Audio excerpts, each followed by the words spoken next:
Hi everyone, welcome to the Warwick Classics Network video on the Ancient Greek Symposium. Now we wanted to share with you today something that we do with all our first year students, in that we get them to come into our replica symposium space, our replica andron of the Ancient Greek house, and we get out our replica drinking ware and we recreate the symposium to understand how these vessels and the images that are on them would have been seen, interpreted and understood. So let's get started. So you're leaning on left arm, left arms, left arms, left arms. I'm really Like kind of, and feet, come on, this is the lazy. Come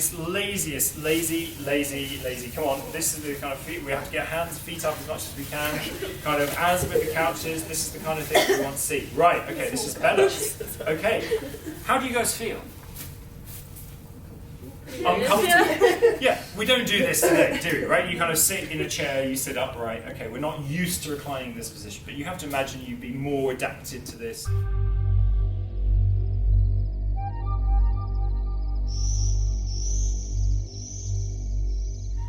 So we have to think about the Ancient Greek Symposium as being full of different types of vessels that were used for very particular purposes. Now, too often today we talk about Greek vases, and that kind of, I think, makes us think about, a vase that we put up on a mantelpiece with some flowers in it. We have to get away from that. We have to think about different types of drinking ware instead. And there would have been different vessels with very specific purposes. So the biggest one was called the krater. And that was where you mixed the wine. Ancient Greek wine didn't come in a way that you could drink it straight out of a bottle. It came unmixed. So you took the unmixed wine and you mixed it with water in the big krater to create the wine people then drank. So that allowed you to play with the strength of wine. So you could mix it 1 part wine to 3 parts water, or if you wanted something with a bit more kick, 2 parts wine to 3 parts water, etc. So you had the krater, that was your main vessel, the centerpiece, if you like, of the symposium. But you had to get your unmixed wine and your water to the krater, so you needed specific vessels for those as well. And for the unmixed wine, you used an amphora, and for the water, you used a vessel called a hydria, and they all had different shapes, so you could instantaneously recognize which was which. Yeah. Hydria, the hydria, yeah, the water, kind of the very Greek word for water, hydria, right, okay? The hydria is what you use to bring the water in, absolutely, okay? What about the unmixed wine? Yeah? In an amphora. An amphora, right, so the amphoras are for the unmixed wine, hydrias are for the water. And so you got your mixed wine in the krater. How do you then get it to your drinking cup? You needed another type of vessel that was known as an oinokoe, a wine jug. It comes neat and you have to mix it with water, and the krater is the place that you mix the wine and water together. Okay. But I'm not going to carry that krater around and try and pour that into individual cups. So I need another vessel to take from the krater, the mixed wine, to go round and pour into individual cups, neatly displayed by this modern jug. But on that list would be the oinokoe, right, coming up here this side, the wine jug. And that would be what the servants, the slaves, then took around the symposium space to serve into individual people's drinking cups, and those are the kailikes. Here, this is the kailex, this is the ancient Greek drinking cup. More on this in a second. But there are other special types of vessels that you don't see so often, but they're just as interesting. One was called a sphincter. Now this is a vessel that you use to cool wine. You'd put the wine you wanted to cool inside it, and then you'd put the sphincter bobbing in a much larger krater full of cold water. So it would bob up and down, and it too would have images on it, and that's how you would cool your wine. So you can imagine perhaps several kraters kind of at the event, some with the mixed wine ready to go in the oinokoe to the glasses, some perhaps being dedicated to cooling the wine, right? And you have these vessels that bounce around. And what we found before is that if you put this vessel empty into the water, it just topples over. Actually, you have to put some wine in the bottom of it to give it the gravitational pull to not then topple over. Right? So you can see if this is balancing in the water, it's filled with wine, it's chilling. Okay, we've got our wine on chill, we're ready to go. So now you've got your drinking party set and you are ready to come to the symposium. All of this would have been decided by the symposiarch, the guy who was leading the symposium, whose symposium it was. It might be because it's in his home, or it might have been that he was chosen through a kind of competition if the symposium was happening, say, in a dining room in a sanctuary. The symposiarch was the man who decided what kind of vessels were going to be used, so he might go and buy a new set of vessels with particular images on them to be used in a particular symposium, or they might have family heirlooms that they like to bring out, or the fine dining set, if you like, for a particular occasion. He was also the person who would decide how strong the wine was going to be, and also how many crates of wine you would be drinking that night. And we have a famous quote by a playwright Eubulus, who says that really 3 crates was where sensible men stopped. You drank 3 crates of wine at a symposium, and that was good, and after that you go home. But if you stay, then he counted out what happens on the 4th, the 5th, the 6th, the 7th, the 8th, the 9th, the 10th, and if you managed to get to the 10th crate, well, that was for unconsciousness. You have gone out and bought, possibly, or at least decided which vessels are going to be used by your guests at your symposium. Right? You have picked, potentially, the images that are going to be on display. You choose how strong our wine is going to be. How strong is our wine going to be? Pretty strong. Pretty strong. Okay. Once we hear that decision, we know what kind of night this is going to be, right? Immediately the symposiarch sets the tone for the event, right? So you're going 2 parts wine to 3 parts water, right? Okay. Good luck to you all, right? We have here, and then once we decide how strong the wine is going to be, you've got a second decision to make, which is how many crates of wine are we going to get through in this symposium? 5? 5. Okay. Eubulus, fragment from the 4th century BC. For sensible men, I prepare only 3 crates. 1 for health, which they drink first, the 2nd for love and pleasure, the 3rd for sleep. After the 3rd one is drained, wise men go home, but we are not. Right? The 4th crate is not mine anymore, it belongs to bad behaviour. The 5th is for shouting, that's where we're going. The 6th is for rudeness and insults. The 7th is for fights. The 8th is for breaking the furniture. The 9th is for depression. The 10th is for madness and unconsciousness. So I guess we have to be thankful you didn't go for 10. Right? And we have to think about the symposium as being, it's an event, but it's on a spectrum. If you read the texts set in the symposium, Plato's Symposium, they have highfalutin philosophical discussions about the nature of love or about the issues that they're most proud of. They're drinking, to be sure, but there is a very kind of high-end cultural nature. All the way through to a symposium, sort of one that this one kind of organises, it seems, on a regular basis, kind of where we're going to get to shouting, right, or where it's going to descend into much more of kind of what we might have in our mind from a Roman orgy, right, depending on the entertainment that you have chosen also to be here. Have we just got musicians? Have we got courtesans? Right? It's all up to you. So the moment you walk into this space and you see what the symposiarch has decided for you, you get a sense of the event, right? The nature of the event that is about to unfold.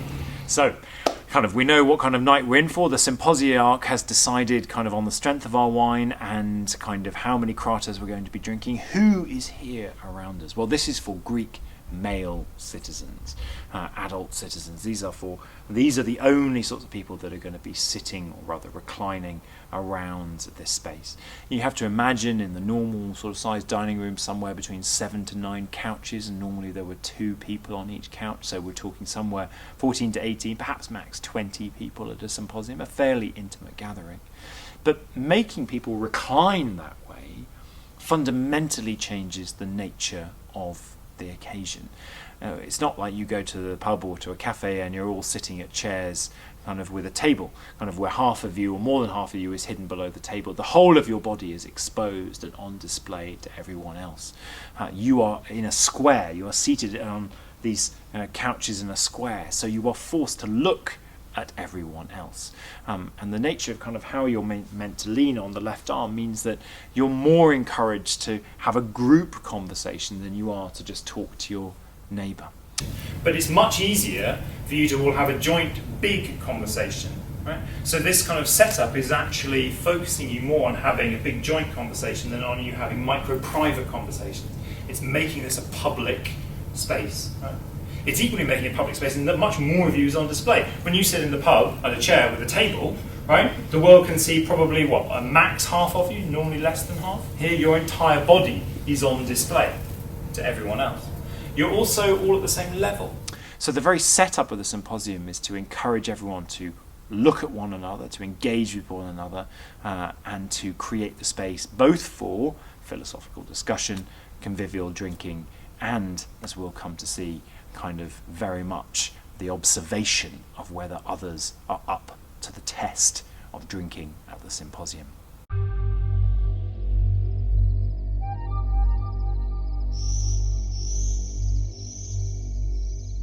Now what I'm holding here is a kylix. This is the Greek drinking cup, and if you're thinking it looks very odd for a drinking cup, you'd be absolutely right, because it is indeed a very odd shape.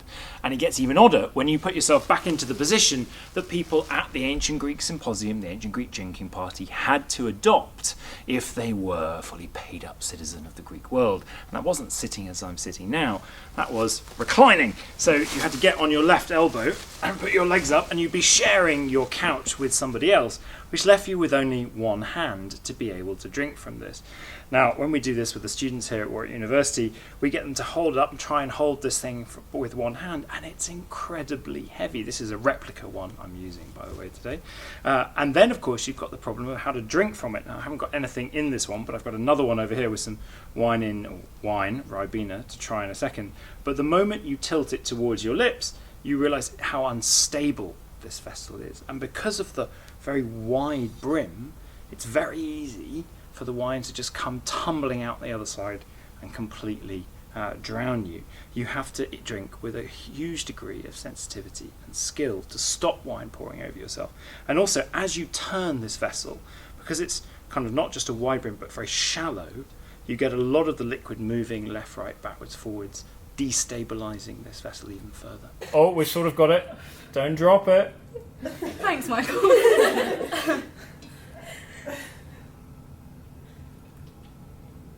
Crushed it.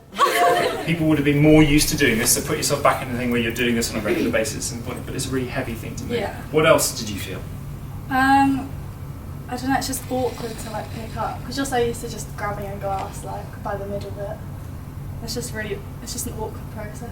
It's an awkward process to pick up, picking it up by the foot. And do you remember in the lecture last week I showed you that image of the drinking kylix from the Ashmolean, where the foot was entirely replaced with a set of male genitalia, right? You get the joke that when you're having to hold the vessel like that, kind of ha ha ha ha ha, the vessel's sort of playing a joke on you. How we interpret that is another matter. So it's difficult to hold, it's hard it's heavy to hold. It's weird that like, it's like drinking out of a bowl as well, like, because it's so big. Normally a glass is however big. It's fishbowl drinking, kind of, isn't it, right? No straws. No straws. So the question becomes, right, the ancient Greeks were extremely competent and clever. They could design and throw a cup in whatever shape they wanted. Why did they choose to do it like this?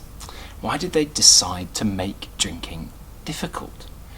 And I think that question goes to the heart of how we need to understand ancient Greek culture. That this is at the symposium, this is the drinking party. This, we might imagine, is the place where everyone relaxed and was at ease, a bit like when we go for a drink down the pub kind of today. But actually the symposium was a place in which the Greeks were testing themselves, were there to demonstrate and put on display the fact that they knew how to drink, they knew how to be cultured, they could demonstrate, pass the test, if you like, of Greek civility. That wide kind of brim, as opposed to the wine glasses or beer glasses or shot glasses of today, mean that when you tip, right, wine is coming at you across a wide section. You'd defo spill it if it was more full, like you'd just be all down. You'd be all down. So you have to exercise a lot of control and care to then get only wine to spill over the section where your mouth is, right, for it not to spill over you. And the other thing that's interesting about this is that, I don't know whether you felt this, that trying to tilt it, actually trying to control as you tilt. Yeah, it's really hard to like balance it. Yeah, because again, it's a shallow bottomed vessel. Right? And what that means is that as you tilt, the wine is very quickly all going to end up on one corner. So the balancing of this is actually quite difficult. The wine is going to make it more and more difficult, as you have it fuller and fuller, more and more difficult to balance vessel. We talked about the way that you are all on display to one another. Your bodies are on display. You're being encouraged into public conversation. You're being encouraged to just look at one another, right? Kind of And all of that then is leading to a moment where you have to do something which is intentionally, from the design of the vessel, made difficult to do. To prove, do you know how to drink? Are you able to leap over the barrier, the high bar of what is expected of the Greek citizen and their cultured kind of way of life? The symposium is a test.